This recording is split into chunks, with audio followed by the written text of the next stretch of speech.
Well, first of all, thank all those very brave ambulance workers, firefighters, paramedics, police officers that went into a burning building to try and save life and evacuate people.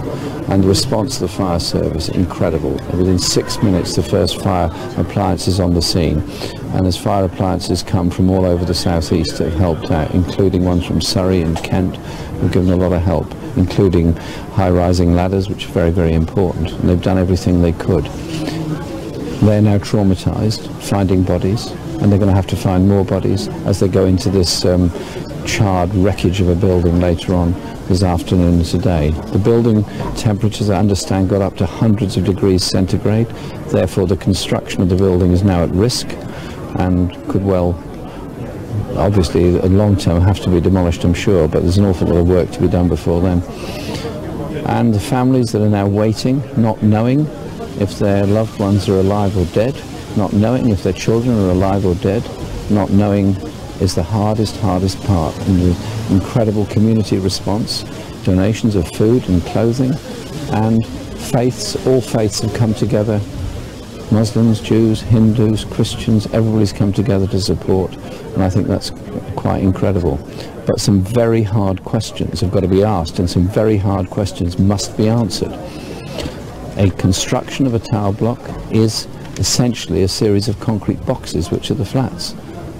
The fire is not supposed to spread from one flat to another. It's supposed to be contained. It wasn't.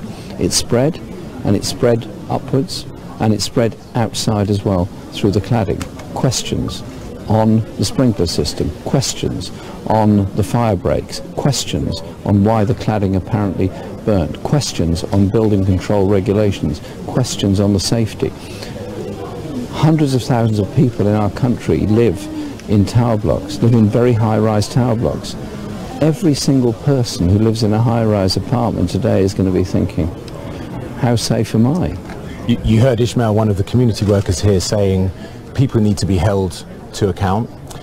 You have a role to play in that. Of course, Labour were in power when the Camberwell fire happened. You've been in opposition since, and you've not managed to hold the government to account. What are you going to do to make sure that fire regs are improved? We have challenged the government all the time on the issue of fire service cuts. We've challenged the government all the time on local authority cuts, and we've challenged them on why the report of Camberwell, which has been there for some time, has to be acted upon. And today we'll be continuing that challenging process. But the challenges aren't working though, are they? We will speak up for this community. We will speak up with this community. Our newly elected MP for this area, Emma, will speak up for this community, because answers have to be given to these questions to give safety and security to people all over the country living in tower blocks. And even if that means finding money for retrofitting 4,000 tower blocks across the country. The resources have to be found, because you cannot allow people to live in a dangerous state, and that is a worry, obviously, but the resources have to be found, and we will demand and make sure those resources are found.